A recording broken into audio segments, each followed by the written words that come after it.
Les célèbres chevaliers du fiel qui viennent régulièrement nous voir. Bonjour messieurs. Bonjour tout le monde. C'est une période intéressante pour vous parce que j'imagine à Noël vous jouez beaucoup, vous êtes sur scène tout le temps. Non, je joue beaucoup après. Après Noël. Non, là on a tourné beaucoup des images et des fictions. Oui. Et là, on attaque non, la tournée. La vraie tournée, c'est commencé en janvier. Et Ouais. puis vous venez pour la diffusion vendredi sur C8 d'une fiction inédite, Les Chevaliers du Fiel, Moustique et Plancha. La vie au camping. Dont vous allez nous parler dans une seconde.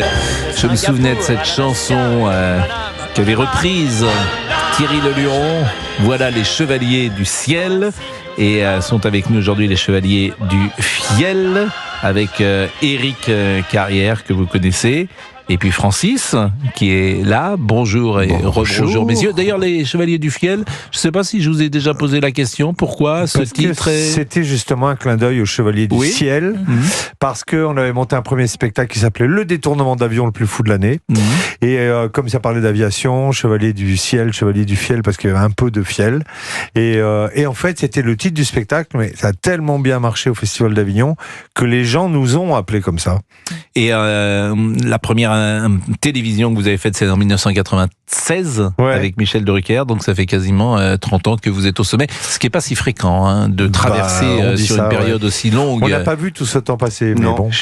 Mais c'est vrai qu'on avait vu Roger Pierre et Jean-Marc Thibault, qu'on avait fait une photo avec eux, ils nous ont dit qu'on battait déjà un record de longévité parmi les duos, parce que c'est vrai que les duos, c'est difficile de rester ensemble. Mais bien sûr, parce que Roger Pierre et Jean-Marc Thibault, ça n'a pas duré 30 ans. Poiret et Serrault, ça n'a pas duré 30 ans. Ils ont fait des Régis Laspalès, et il est très malheureux d'ailleurs, Philippe Chevalier, parce que Régis, il tourne, mais Philippe Chevalier, sa carrière s'est arriettée. Il y avait les frères ennemis, et les frères ennemis, on sait, il y en a un qui a disparu. Il y avait Élie Dieudonné, c'est pareil, ils sont pas restés alors longtemps. c'était très court là, Élie et Dieudonné. Ça porte malheur les duos. C'est vrai ? Sauf pour nous. Non, mais quand même, il n'y a pas de duo qui perdure. Vous avez parfaitement raison. Alors, les grands.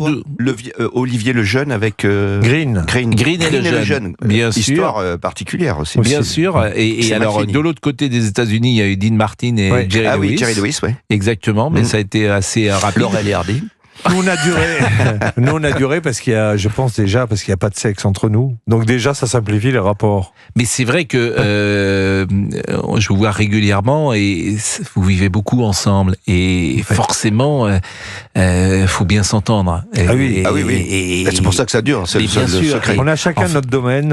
Voilà. Et tous les groupes souvent explosent. Les Beatles ont explosé, les Supertramp a explosé, Queen a explosé, etc. Parce que bien s'entendre, les égos parfois sont un peu forts. Et les apports extérieurs aussi. C'est compliqué. Et les gens autour. C'est comme deux frères. Exactement. Les gens autour, on a vécu une période où quand ça a commencé à marcher fort, il y a eu des gens autour pour qui c'était politiquement pas correct, qui ont tout de suite cherché à nous s'opposer. Oui, genre t'as plus de talent que lui, tu ferais une meilleure carrière sans lui, tu gagnerais plus d'argent tu sans lui, devrais faire du cinéma plus, etc. Enfin bon, bref, les gens quelque part là, mais en fait on a résisté sans trop de mal. Les Chevaliers du Fiel sont avec nous à 12h36 sur Europe 1. Alors vous êtes là, je l'ai dit, pour une fiction, c'est vendredi sur C8 et on parle quand même de nos amis de C8 parce que la chaîne peut s'arrêter quand même. Nous, ça fait 10 ans qu'on travaille avec C8. Et je vais dire un truc qui me fait plaisir de dire, dis-le, qui n'est pas téléguidé, qui n'est pas demandé. Je le dis, on fait plein d'émissions de promo, là, mais je le dis, nous, on a fait des productions à C8, en gros, 4 grosses fictions ou spectacles par an depuis 10 ans. Exactement. Donc c'est énorme. On nous a jamais téléguidé un mot, enlevé une idée, une image, ou quoi que ce soit. On n'a jamais été censuré. C'est tout. Alors qu'il y a des chaînes où il y a un cahier des charges à respecter. En tout cas, nous, on a vécu ça dans une liberté totale, éditoriale, je veux dire. Alors, je ne sais pas avec qui vous étiez, si c'était Gérald Brizviret, avec Franck Apieto, avec Damien Amouchi, avec tous ces gens-là, avec Vincent Pujol, tous nos amis de C8, vraiment, qui sont aujourd'hui dans la tristesse, parce que la chaîne peut s'arrêter ou s'arrêtera le 1er mars.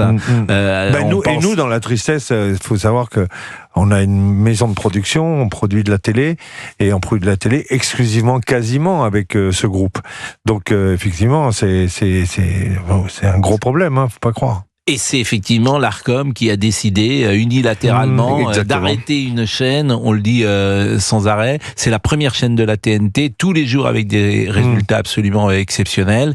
Et l'Arcom, c'est une décision d'ailleurs qui est très difficile à contester sur le plan juridique. C'est une autorité indépendante, l'Arcom, elle a été créée comme cela, et de manière unilatérale, elle a décidé... Je veux bien qu'il peut toujours avoir des erreurs, il peut toujours avoir des sanctions, mais la sanction est pour le moins disproportionnée parce qu'elle met 400 personnes au chômage et puis des gens comme vous qu'on écoute. C'est une voie d'expression. Exactement. On ferme pas les...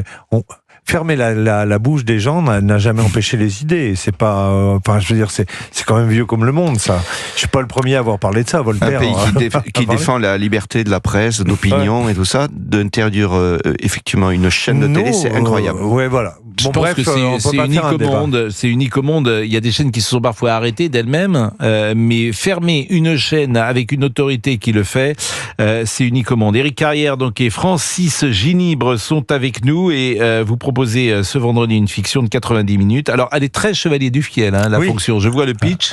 Ça, vraiment, c'est le dossier des mobilhomes. C'est un mode de vacances préféré des Français. Donc, c'est pas un hasard parce que le comique que vous faites, il est en miroir.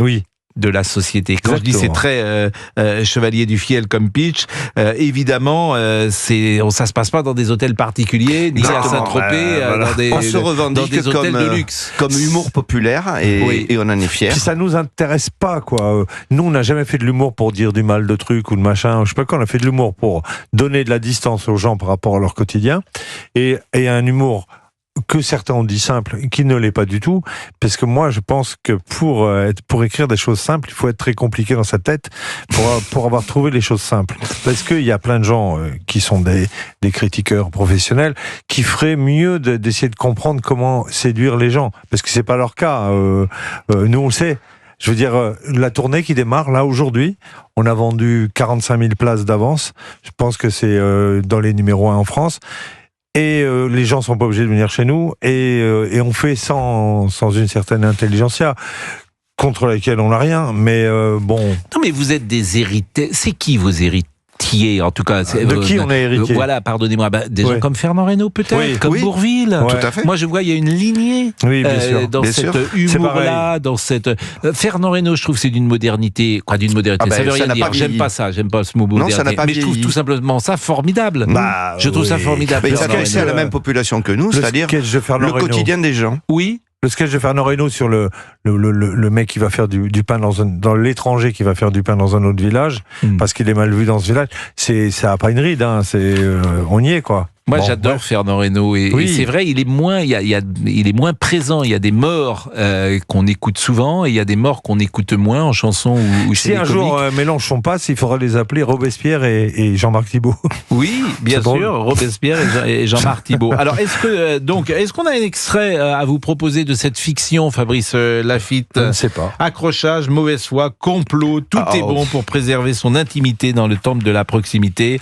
Il y a le soleil, le ciel, le soleil et la mer, et donc les Chevaliers du Fiel. On a un extrait ou pas? Oui, on a plusieurs extraits. On peut en mettre un déjà. Eh bien, mettons un extrait pas du nouveau spectacle, c'est un extrait de la fiction, de Moustique et Plan de Chat. Je suis pas sûr qu'on ait un extrait. Apparemment, on a un extrait du spectacle. Exactement.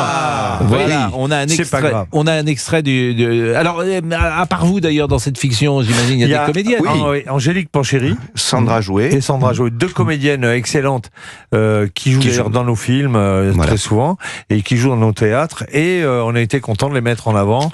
Elles jouent super bien. Et c'est un inédit, évidemment. C'est jamais passé à la télévision. C'est une fiction de combien de temps? 1h30. 90 que vous avez tourné quand? Là, en octobre. Et vous mettez combien de temps pour tourner ça?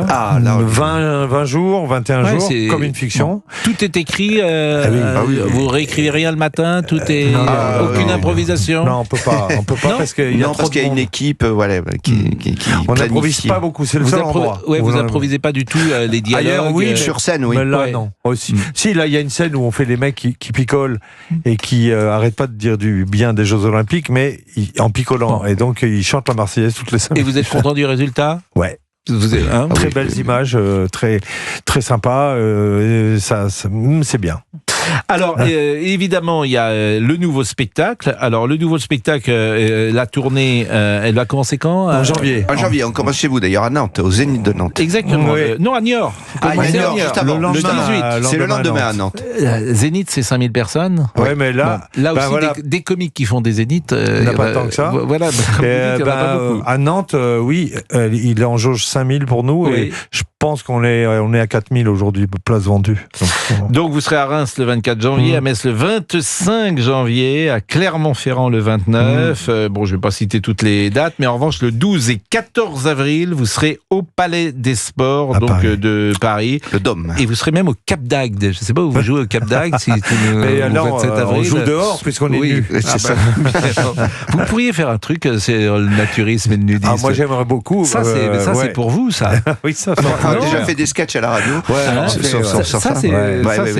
Ça, c'est pour vous. C'est populaire aussi. Ah, bien sûr. Et j'imagine quand vous allez jouer au Cap d'Agde, c'est pas la première fois que vous jouez au Cap d'Agde. J'imagine que vous faites quelques petites allusions. J'ai écrit une chanson sur l'amour au Cap d'Agde. Ah oui, c'est vrai. C'est vrai. Chantée par Francis. Oui. Est-ce que nous pouvons écouter un extrait du nouveau spectacle des Chevaliers du Fiel? Les municipaux, oui, La Revanche. Le bureau de service des encombrages, je vous écoute, monsieur. Comment ça, il y a 3 quarts d'heure que vous essayez d'appeler? Eh bien oui, je sais qu'il est 10h30. Oui, d'accord, sur le site de la mairie, il est écrit qu'on ouvre à 9h30. Le temps de monter l'étage, monsieur. Ben oui. Bon, c'est court. C'est un extrait. C'est un peu court. Bon, écoutez, c'est toujours vous en verrez plus long au Palais des Sports. Non, mais c'est toujours... l'histoire, le pitch quand même de ce spectacle, c'est les municipaux qui sont des syndicalistes de base, extrêmement sympathiques, mais bien comme il faut, branleurs. Mais bien, quoi, les mecs bien de chez nous, bien comme il faut. Ils ont l'opportunité de racheter le service des poubelles de Marseille qui est en faillite et d'en devenir les patrons pour 1 euro symbolique. Et en tant qu'ancien syndicaliste, on leur propose. Et ils disent, voilà, on va faire les patrons. Donc ils deviennent des patrons. Et on les voit rapidement. On les voit vivre patrons avec les soucis des patrons. C'est d'autres soucis, quoi. Et la dernière partie du spectacle, ils essaient de se faire pistonner pour retourner à la ville. Oui. Donc c'est moral. Bon, en tout cas, Francis, je sais pas ce qui se passe, il est très rock. Ah oui, très rock'n'roll. Il a un retour de rock'n'roll. Donc là, il est venu avec le blouson de cuir. Qu'est-ce que vous faites à Noël, messieurs? Famille, comme tout le monde. Et puis ensuite, on voyage. Moi, je repars en Corse où je passe la moitié de mon temps. Vous êtes où en Corse? Vers Porto Vecchio. Porto Vecchio, dans le sud. Entre Porto Vecchio et sur le sud. Mais moi j'ai découvert la Corse que je connais très très mal, mais c'est magnifique. Mais c'est formidable parce que au-delà des paysages, au-delà du temps, c'est un état d'esprit. Mais oui. Et moi, je les adore. Et cet état d'esprit, quand tu arrives du continent, tu es touché par cet état d'esprit, par ce rapport aux gens, ce rapport à la religion catholique. Alors, et d'ailleurs, le pape. Je vais dire un truc. Le pape, il vient le 15. Oui. Moi, j'en viens là de Corse. Je viens de passer une semaine dans ma maison. Et donc là-bas, j'ai tout un tas d'amis corses. Et vraiment, je vis la plupart du temps là-bas. Et alors, on arrive, on dit quoi de neuf? Et tout le monde est effaré qu'on dise quoi de neuf, mais quoi? Le pape? Parce que là-bas, c'est tout. Alors, ils attendent 200 000 personnes à Ajaccio. Mais ça va être un événement considérable. Il faut savoir qu'en Corse, il y a à peu près 200 000 personnes. Ça veut dire qu'il y a tout le monde qui va... Et quand vous entrez dans un village corse, il y a une croix ou un calvaire. Quand vous sortez d'un village, il y a une croix ou un calvaire. Et le rapport... Il y a un paradoxe en Corse, parce qu'il y a peu de délinquance et beaucoup de criminalité, d'une certaine manière. Mais les jeunes femmes, à 11h du soir, elles peuvent se balader en mini-jupe. Personne ne les embêtera. Exactement. Personne ne les embêtera. Il y a des valeurs qui sont des valeurs autres. Et franchement, pour y vivre depuis 6-7 ans, c'est vraiment plaisant. Je suis d'accord. Ils sont croyants et ils sont fiers de leur tradition, ils sont fiers de leur territoire, ils sont fiers de leur... il y a une identité corse et effectivement, moi je suis resté plusieurs jours même cet été, j'ai été sidéré par cette Corse que je connaissais mal et que je connais toujours mal forcément, mais il y a une couleur, tu parles avec les jeunes, t'as une couleur, toi, un truc, le rapport aux traditions. Nous, on a la chance d'être connus et reconnus. Et en Corse, les gens, les Corses, ils sont respectueux. Ils te reconnaissent. Oui. ils te disent rien. Tu rentres au restaurant, ils te disent rien. Oui. Tu manges, tout le monde sait que tu es là et qui tu es, tout ça. Et à la fin, quand tu payes et que tu pars, ils te disent non, faut pas croire, on vous a reconnu, mais nous, on n'embête pas les gens. Oui, et puis ils n'aiment pas, ils sont pas dans un rapport de défiance. Non, jamais. Non. Jamais. Il y a une fierté. C'est un bonheur. On les salue. Il est 12h48. Merci les Chevaliers du Fiel.